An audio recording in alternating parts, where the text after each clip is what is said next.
Hello, literacy leaders and champions. Welcome to Literacy Talks. We're so excited to welcome you to this podcast series from Reading Horizons, dedicated to exploring the ideas, trends, insights, and practical issues that will help us all improve our professional practice in teaching reading.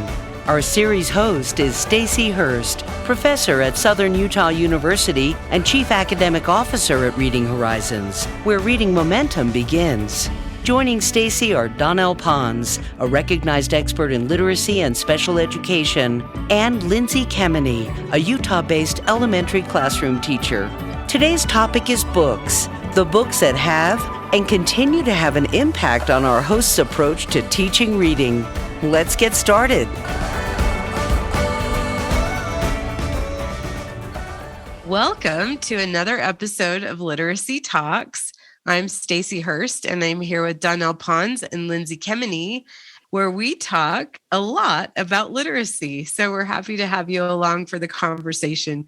And today we have a really fun topic. It was Lindsay's turn to choose, so I'm going to let her introduce it for us. Yes. Okay. I'm excited about today's topic. The three of us have a lot in common, but one of the things we have in common is we all are lifelong learners and we love reading. And we're constantly reading, especially about reading, because we're all kind of obsessed with literacy. So I thought it would be fun to talk about that today. And it's just like anytime the three of us get together and we go away, to work on a project over the weekend or something, we all bring like either a suitcase or a bag just full of books. And now we've gotten smart, at least, where we're like, who's got Moats? Oh, I'll bring Moats. Okay. Who's bringing Kilpatrick? I'll bring the source book. Okay, great. And we kind of divide it out. And then Stacy, I remember you telling a story once where, you were moving and you were talking about how all your friends and family were so helpful, or so, willing to help you move until they realized and they remembered all your books, right?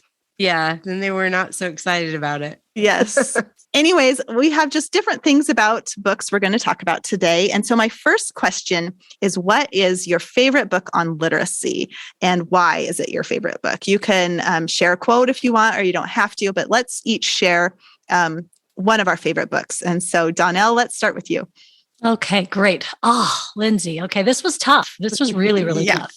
And so I noticed that when you had asked this question, I wrote down everything. That's the answer. You can't do that. There are some really good ones. Essentials of Assessing, Preventing, and Overcoming Reading Difficulties by Dr. David Kilpatrick. I have to say, overall, he just kind of touches and reaches everything. But for really reaching into the heart and soul of reading, for me, it's Stanislaus Dehaene. And then I've read all of his, but the one that just really resonates with me in many ways is How We Learn. That's one of his books. He's written many, like I say, but he's got a quote out of here because you also said we could quote something. And I think this is just so amazing. And it's Stanislaus quoting Vladimir, and I don't know how you want to say it, but if it's Nabokov to you or Nabokov, however you want to say it. And he's quoting him, and he says, "We are absurdly accustomed to the miracle of a few written signs being able to contain immortal imagery, involutions of thought, new worlds with live people speaking, weeping, laughing. What if we awake one day, all of us, and find ourselves utterly unable to read?" Wow. Yes. Okay. Awesome. Thank you. You didn't choose just one, but when I was looking at these questions myself, and I came up with the questions, right, and sent them to you. And then I was thinking about them myself, and I'm like, what? I can't answer this. Who asked this? And I'm like, oh yeah, it was me. Because how do you just pick one, right? I know. Okay, Stacy, let's go to you. Oh gosh. And you're right. I think that's impossible.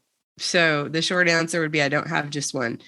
But I really loved Proust and the Squid. Proust. How do you say this, Donnell? I've heard Proust a lot. Right? I've heard it both ways. Yeah, I've heard it both ways. I know. And O-W usually says ow. So anyway, Proust. I will say Proust. And The Squid by Marianne Wolfe. And the subtitle is The Story and Science of the Reading Brain. And Marianne Wolfe does such a good job of telling the story of the reading brain, something that's usually really dense with a lot of sophisticated vocabulary words, which she also uses. But I did build my vocabulary when I read the book. But I feel like that one was really fairly early in my career, I think I found a year after she published it or something. And the preface, this is the first sentence, guys. I have lived my life in the service of words, finding where they hide in the convoluted recesses of the brain, studying their layers of meaning and form, and teaching their secrets to the young. How cool is that?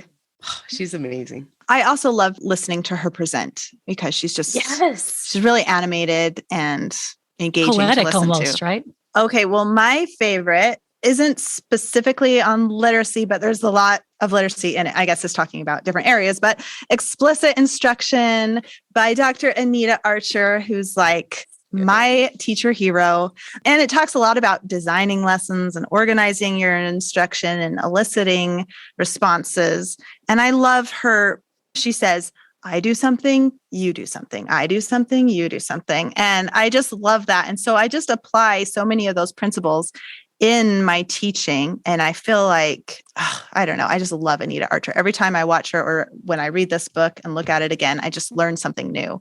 There's just so many good nuggets that you can apply to your teaching, especially of literacy. Yeah, you can't sleep through anything she's doing. She's engaging in the true sense of the word. It's funny because all three of those, actually, I like listening to all three. Stanislaus Dehaene. Also, it's fun to listen to his accent when he presents. Yes. We talked about Marianne Wolf, and Anita Archer is a great presenter too. Okay, so let's go to our next one, which is, what book has had the greatest impact on your teaching? And why? Which that's really hard too, because we could use, what we just did, like our favorite. Right. It might be the same. I don't know. So who wants to go first? I can go first if you don't mind, because I do have a ready answer for this one. Although there are many books that continue to impact my teaching, but I have had the opportunity to reflect on this a lot. But I read all 408 pages of the National Reading Panel's report. Wow. Yeah. My first year of teaching. And that actually, I think that had the greatest impact on my teaching. One way that it did is because I realized I wasn't teaching phonics in the way that I should. I had some phonics instruction, but it was a very balanced literacy approach, and it wasn't enough. So that really led me to so many places, but I found a curriculum that I loved and that checked all the boxes, right? And then that led me to working with that curriculum a little more closely. And then also, I think the most important impact that it had and continues to have on my career is that it did ground me and my teaching in the science of reading. It wasn't, a faddish book that I read or center ideas, which I did read plenty of books about that. But I think it continues to impact what I do because I trust the science because I've applied it. Wow. Stacey, what a wonderful gift, that you had that. You said your first year of teaching, you read that.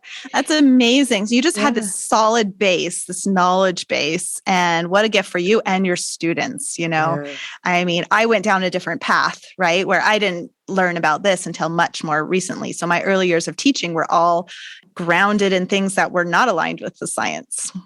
So I had plenty of that too. Don't worry. But it did set a good precedent. And I don't want to take all the time, but I'm going to mention this because it's really important to me. And I think that that's why we need to point people to the science. I really feel like our pre-service teachers, guess why I read the National Reading Panel? Because I have another degree in sociology where we learned about research. Nowhere in my pre-service education did we even talk about research. And so I am so grateful for that other degree, although I never really used it other than it's informed my life a lot. But I think that's sad and we need to change that. And luckily we are. We hear that all the time. We're referring to the science. So thank you for coming to my TED Talk. I'm done now. I love it. Okay, Donnell, how about you? Yeah, I was just thinking, I have to go with, and then I might have to do two here again, overcoming dyslexia. And I'm going to say that because I had two struggling readers in my home, one really struggling and a husband who had struggled with reading. And this was the first time that I picked up a book and they were speaking to my experience. And I had done so much searching to try to find information. I'd already been through a really fantastic dual master's program, special education certification, and didn't get anything I needed for these individuals who were struggling with what I thought was the basic skill of reading. And I was still like, what's going on? How can I get help? And overcoming dyslexia, Dr. Sally Shaywitz just laid it down and laid it out clearly. And it was a game changer, a life changer, a game changer. It changed not only my family's lives and our experience, but it changed my students, all those that I would come in contact with later. You know, it's interesting. I was just thinking the other day about how much of my life I have spent doing this. This is my work.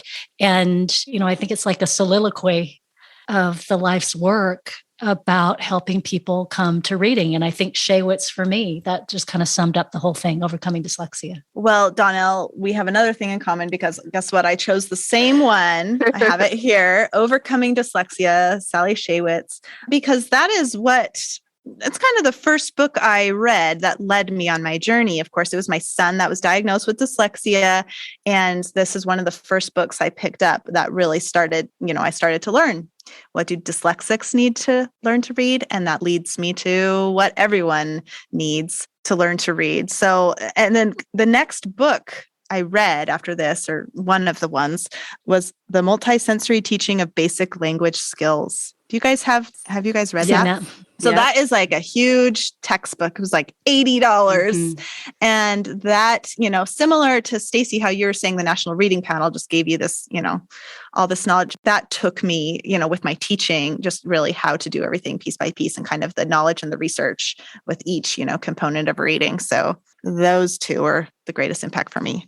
Okay, well, what about those that are new to the science of reading? So we're talking about all these different books, but maybe there's a particular book that's, best for someone new to the science of reading.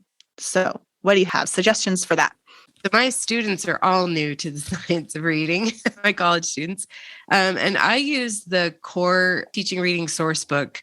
It gives the why and the science behind it, but also very practical application resources as well. I think that's a good place to start. Great. Yeah, I have that one. I love that one too. Okay, Donnell, what about you? The one that I think just should be on everybody's desk is Essentials. And it should be on everybody who comes in contact with students should have this on their desk. Yeah, right. Essentials of Assessing, Preventing, and Overcoming Reading Difficulties by Dr.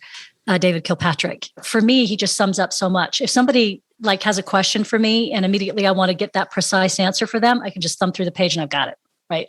Or what's the research on that? I know Kilpatrick's already done the hard legwork for me and I'll just look it up and he's got it. So I've got 3 sources as to that research. So we've made the statement, how do we know that's important? Oh, let me grab the research. So that's what I really like about Essentials is because you can get a lot of different pieces from different places. What I have found over time is that if I want to go one place to get to all of those sources right away, I can usually find it here in Essentials, besides all the good information that it has, but it's a good resource that way too.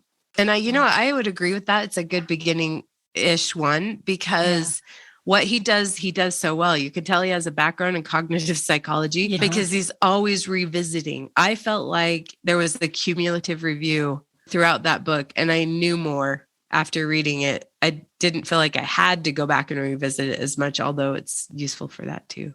The one I suggest, it just came out, I think, last year, and it's called The Art and Science of Teaching Primary Reading by Christopher Such. Oh, you have it too, Stacy. Yes. I assigned that to my students too. Oh, this is so great. I mean, it's just easy to understand terms. He goes through each component of literacy. He talks about phonics. He talks about oral language, comprehension, vocabulary, everything. And I just feel like he's really succinct. And I really appreciate that. And then he gives application in each chapter. So I love this one. I think it's perfect for beginners. And another one, I think, I'm doing 2 on a lot of mine because I couldn't decide. Another one I really like is Reading for Life by Lynn Stone. Same kind of thing where she's really to the point. She also has this section I love where it's just kind of telling who's who in the literacy world and kind of what they contributed. And so I think that is really helpful too, especially those that are new to this information. I mentioned this in an ed webinar that Donnell and I just did, but I did assign my students the art and science of teaching primary reading. But also, I don't know if you realized it, Lindsay, but you just referenced 2 international authors. Yeah. So Christopher Such is from England and Lynn Stone is Australian. So yeah. we're covering all the English-speaking countries. Are there books and authors that have had an important impact on your teaching? Share your favorite professional reads with us and keep current with everything literacy at readinghorizons.com/reading-resources. Okay, share a book that you wish you had 2 copies of. Everything.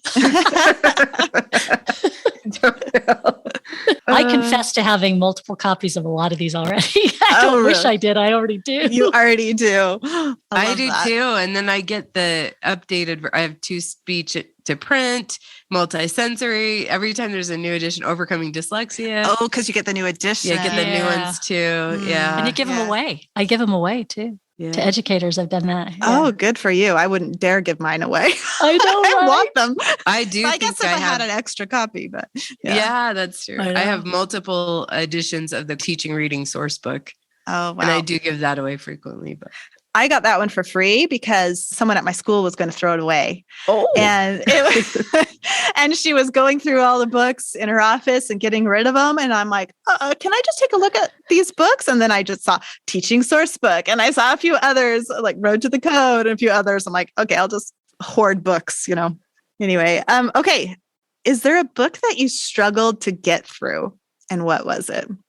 Not on the subject of reading. When I looked at that question, Lindsay, I thought that's a really good question, because you would think there would be a dud in there now and then, right? There'd be one you just couldn't make your way through. What's really interesting is none of these have been like that. And even some have said, Seidenberg is not for the faint of heart. Thoroughly enjoyed, and then found myself laughing at parts of it, right? Because even though a lot of it, I'm sure he didn't mean for you to laugh right out loud, but he's such a comedian. Yeah, right. But I think that was a really good question. And I struggled to think of one I couldn't make my way through. So that tells me a few things.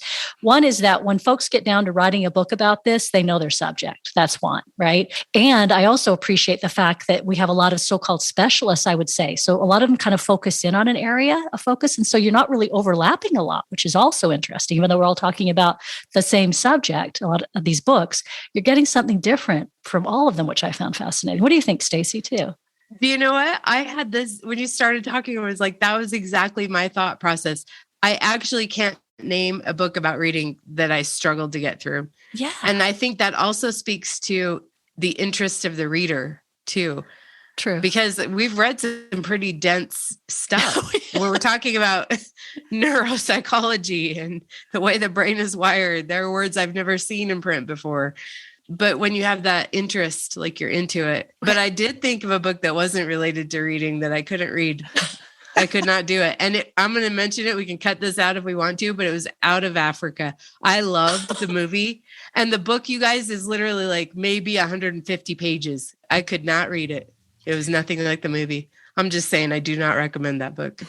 Here's the thing. I think the fact that you guys never struggled through a book really says a lot about you guys. Me, on the other hand, I do have one that I struggled to get through initially. And it's not because, so I don't think someone's going to struggle through a book because it's a dud. I think it's going to be on the reader. So this is on me. So this is me being very, very humble. But yes, the first time I tried to read Language at the Speed of Sight by Mark Seidenberg, I struggled through it. And I kind of stopped halfway. Now, I didn't have the background knowledge totally for it because it was still a little new to me, the science of reading and everything, right? So I haven't known about it as long as you guys. So I struggled. And then I remember just last year, I was taking this course through the University of Utah, and she had us reading some really challenging research articles and different readings. And I remember one of the choices was like a chapter from Seidenberg. And I was like, oh, well, I have that book and I know that's going to be hardest. So I'm going to choose one of the other articles. And then I was trying to read one of the other articles and I'm like, oh my gosh, this is so hard. Let me go back to Seidenberg. And I read the Seidenberg chapter and I'm like, oh, I understand this. And it was just like, a couple of years later. So I totally had more background knowledge and I understood. Now maybe I could go back and read those research articles and they would make more sense. But Lindsay, those are great love takeaways. That. Yeah. I love that because notice the one that I did say, if there was one, it would be. Yes. That would be the one. Yeah. Yeah. And the importance of background knowledge. Yeah. We know this. Research tells us that's vital. So that's cool. Yeah. Now, Lindsay, you didn't ask us this, but I do want.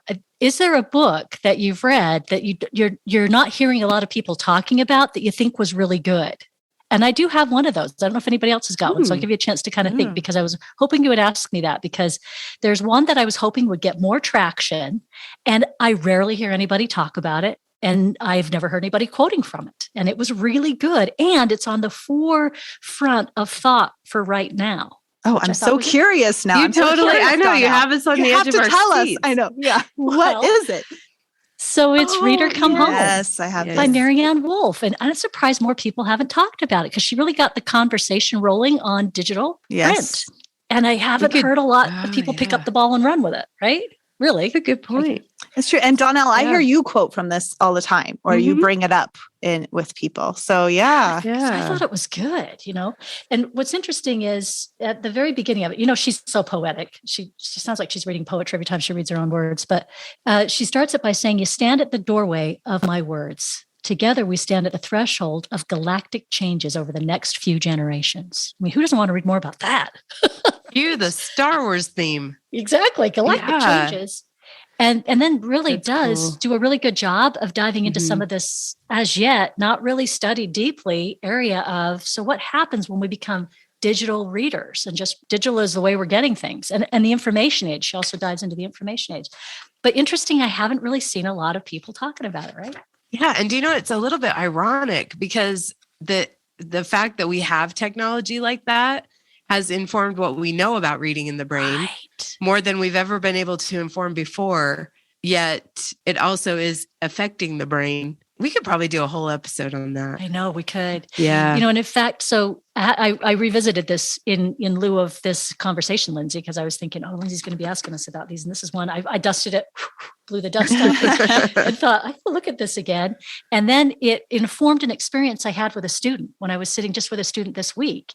And I ended up just saying to myself, you know what we need? We need to have one of these moments. We need to have that Marianne Wolf. She calls them the lap moment. I kind of chuckled with Stacey. I did this earlier today. We talked about this, the lap moment, where a kid crawls into your lap and you read that book together, and it's sight and sound and touch and feel. It's everything. You're just having a sensory moment that involves the book. You're there together for the book. I mean, she just sets the stage so well for that. And so I have this student, and he's been doing such good work and working so hard, but he's an older student. He's well into his 50s, struggled with reading his entire life. So these moments of joy with a book are precious, right? It's few and precious, and they're hard fought. And we've been reading a book. It's been a challenge, but he's hanging in there with it. And we're getting to the last bit of it. And I said to him, let's just read together. Of course, I said to Stacey, I'm always crawling in anybody's lap these days, but we're going to sit next to not appropriate. We're going to sit next to each other, but kind of recreate that moment. And so I took the book and I said, hey, I'm going to read a page, you read a page. And so my finger would scan over the page, and I would read, and he would listen and watch my face and everything going and happening. And then he would take it and read it, and I would watch him and move. And sometimes I'd stop him and I'd say, gosh, what does that look like to you? Can you picture that? And we had one of those moments with the book that Marianne Wolf's talking about may become a thing of the past. Time just flew by for the two of us. And when I got done, I turned to him and he goes, that was amazing. That's so cool. And it was. I mean, it was one of those life-changing experiences that you have with a book. It's so sweet. I love that. I mean, it's so exciting. Just the emotion that, reading brings on. And just last week in my class, I had a little student, he was reading a little story. It's called The Evergreen Tree, I think. And it's about this tree that's like, she's giving. It's not like the Giving Tree. That's like, whoo. That is a huge tearjerker, right? I read that as an adult and I'm like, oh my gosh. But anyway, the tree is kind of giving. I think it's sheltering this little bird or something. And he just at the end was like, that book makes me cry. And I was like, well, why? And because it wasn't sad, and he's all, the tree is just so kind. And it was just so neat to see how just that story just touched him so much. So, yeah. Okay, what are you guys reading right now? All the things. All the books. You do like a chapter from one book and a chapter from another, Stacey. Is that what you're telling us? I have book ADD at this point. I am reading Structured Literacy Intervention. I am reading that too. Oh my gosh. It's so good. It just came out. I just got it this week, 2022. I was telling Donnell earlier, a friend of mine went to order it and they're back ordered. Anyway. Wow. That's what I'm reading right now. Donna, what are you reading? I kind of cut you off, so I wanted to make sure everyone heard it. Structured Literacy Interventions, and it's edited by Louise Spear-Swirling. So, you see that name and it's something you can trust. Right. It is awesome. I've only read one chapter. I skipped to the one on fluency because I was just excited and I loved it. Like it tells you the research, specific interventions to do for fluency. And then it has a different topic for each chapter. So awesome. Okay. Sorry, Donnell. Hey, no problem. And just quickly, because I know we're going to wrap up here. And then maybe this is a nice way to kind of top it off because I'm reading a book called Behave. It's the biology of humans at our best and worst. And it's actually a book that my son has read. And we're having a shared reading experience. So he read it, thoroughly enjoyed it, and passed it off to me to read. And I'm now sharing it with him. So when I read, I call him up, we chat. Sometimes we get together and just chat about it. And that to me is the beauty of books, is how it connects us. And now we have a shared experience and some information that the two of us have together. And it's given us insight into our relationship. I mean, already. So that's books to me. Yeah, that's really cool. They're beautiful. I love that. Okay, awesome. We've talked about some amazing books. Hopefully, there's probably too many ideas out there if you're like furiously writing them all down, but there's so many great books on literacy. Just a last question. Do either of you have a method for marking your books? Because I just know this amazing lady who she shows a book she's read, like you, Donnell, where she has like everything color coded and these tabs and all these things. And I'm like, oh, I wish I could organize my reading like that. Okay, Donnell, what's your process? So Lindsay and Stacey, this is from my first career as a reporter. That's where this comes from. See, isn't that interesting? Because yes, when you do research, right, for an article or something that you do, sure. The more research that you had to code it so you could find it later.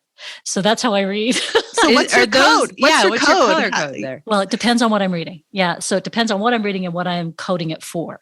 Okay. So we're looking at the book. Which book is that you're holding up? So this is Reading in the Brain. Okay. So but you have 3 different colors. Yeah. So I've got blue that's going to give me the biology and the science. And I've got red always tagged for dyslexia within a book that has dyslexia in it, because the red's what I'm looking for in dyslexia. And then the yellow's for teaching, things that I can implement into my teaching. So they're coded differently. Wow. I think we need a lesson from you, Donnell. Yeah. What do you do, Lindsay? Nothing. I just read it. And then I highlight. I just highlight. I'm like, that's good. Oh, that's good. And sometimes I put a star. You guys have a story about that. Like our listeners can't see, but I have whatever sticky note is nearby. The colors mean nothing. Yes. And I will occasionally circle a vocabulary word I don't know and write down the definition. I star, I highlight, but there is no rhyme or reason. Yeah. But I'm not even kidding you. This is one of the books that influenced me early on, teaching our children to read, by Bill Honig, incidentally helped with the teaching reading source book. But anyway, funny thing, somebody had asked me about this book recently, so I pulled it out. You guys, I found a check from 1998 in my book because I'd used it to mark something. It's no longer valid, but reading pays off in more ways than one, I guess. Well, okay. So thank you. This was a great conversation, you guys. I want to get more organized in how I mark. So Donnell, we need to have more conversations. Yes. Okay. Well, thank you, Lindsay, for this great episode. I loved the questions you came up with. And I know that we are running short on time, but we can cut out a lot of my TED Talk if we need to. But I love this question that you asked that we didn't answer, a book that has a special place in your heart. And why. Okay. Well, maybe we should end on that. I think that would be a good way to end. Okay. Donnell, you go ahead. Okay. So I will, because I've been thinking about, I'm going to go back to Overcoming Dyslexia. When I got the copy, it was at the library. I picked it up at our local library. It was evening. It was raining. I got into the car to read it. And do you know, guys, I started it, drove home, pulled into the garage, shut the garage door, and didn't go in till I'd finished it. I was out there for hours. And I was crying because I felt like I finally had a place to start. Okay. I will go next and then we'll end with you, Lindsay. Okay. So I actually have 2 and they're not related. They're not about reading, but one is Sylvester and the Magic Pebble. Oh, I love that. But that book by itself really didn't mean a ton to me. It was a great story, lots of good lessons. Kids love it. But right after Elizabeth Smart was found, and you guys, this was sheer magic and coincidence. Because I remember the day, it was literally the day after it made the news. I taught in Utah, so it was even bigger news here. And I did not for my morning read aloud. Hadn't planned anything. I literally just happened to grab that off the shelf, and my students were making connections between Elizabeth Smart and Sylvester, even down to remember she was nearby her family and they didn't even know. And Sylvester was a pebble and they sat on him and they didn't even know it was him. And that was so magical. So that book does have a special place in my heart because I think it shows, I don't know, even in 6-year-olds, 7-year-olds could make those meaningful connections. But another one is called The Reader, and I don't recommend it frequently. It's really well written, and it is a movie too. I think Kate Winslet stars in it. The movie is rated R, so if you're sensitive to that, I don't recommend it. But the main message is honestly the impact that illiteracy can have on a life, literally. And this woman was in prison when she learned how to read, and it was the most freeing thing for her. So I closed that book and I literally went, wow, like it took my breath away. So that book is close to my heart too, because it really helps us emphasize the importance of why we do what we do. Okay, Lindsay, big finale. Yeah. So the book has the most special place in my heart is called Dog Man by Dave Pilkey.